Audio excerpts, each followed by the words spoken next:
Nope. And now it's over. It's the Great Taylor C. Baker Show.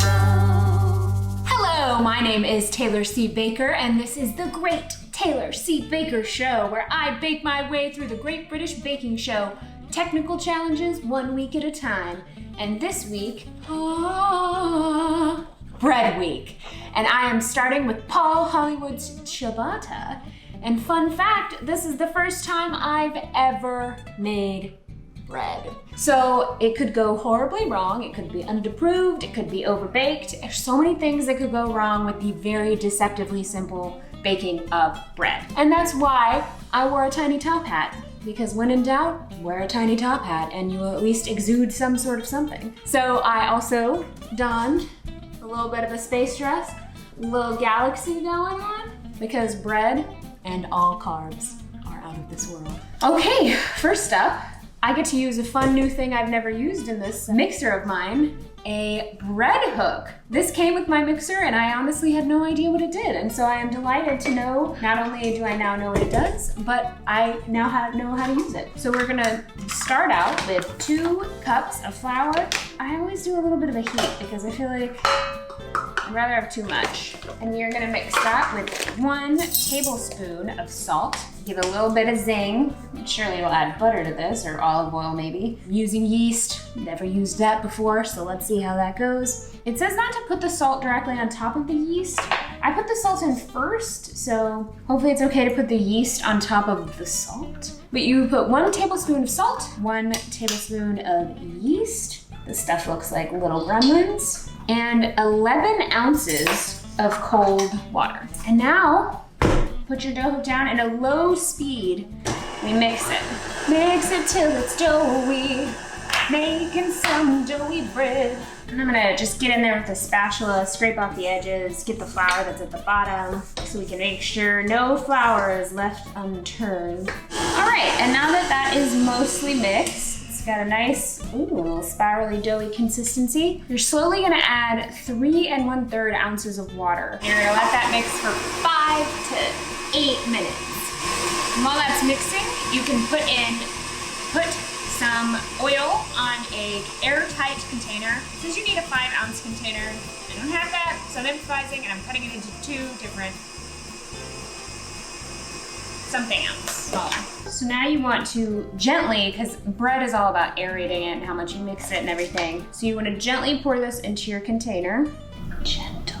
And then this little bad boy is gonna sit for 1.5 hours to 1 hour and 45 minutes, and she will rise. Our bread is in the container. We have 1 hour to wait. Whatever shall we do with that time? What do you do when you're baking and you have a little bit of time to kill? One meal. They're way better at it than I am. Ah! Everybody was one wheeling USA.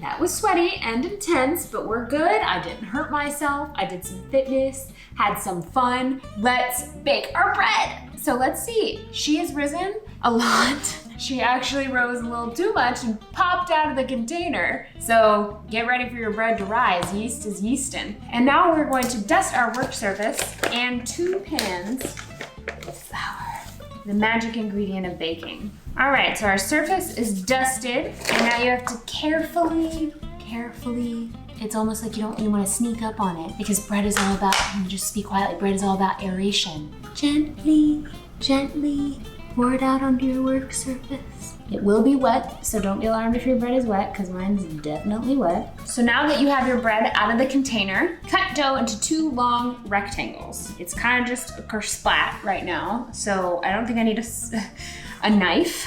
It's alive. I don't know how I'm gonna get this onto this pan, but we're gonna try. This is bread, I think. A little flat, which just means something somewhere along the way is probably a little wrong with it, but that's the whole thing. Bread rises, right? We're gonna somehow collect this glob of this. Yeah, this looks currently very, very flat, so baking in the oven will hopefully do something. And now, voila, we have our super flat looking fake bread, ciabatta maybe, we'll see, out into 2 rectangular loaves, and now we wait for 45 minutes for it to rest because it's so exhausted. So again, what am I gonna do with 45 minutes?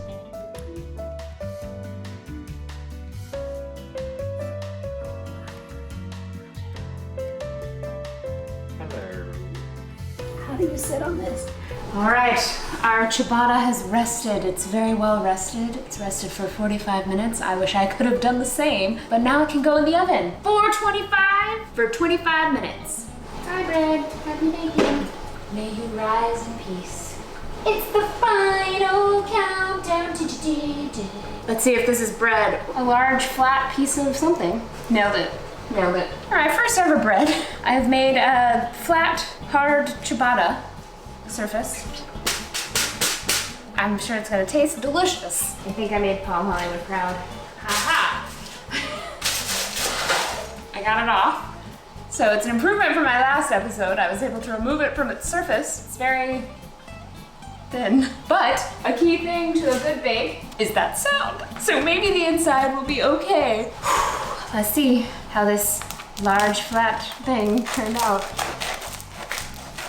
This looks like ciabatta bread. It has holes in it. It smells like bread.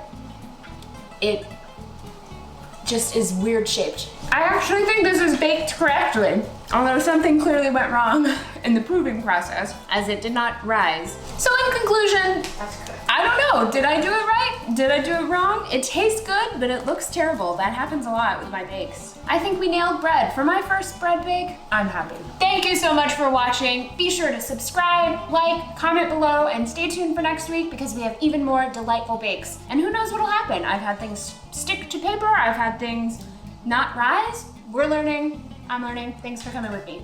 It's the Great Taylor C. Baker Show.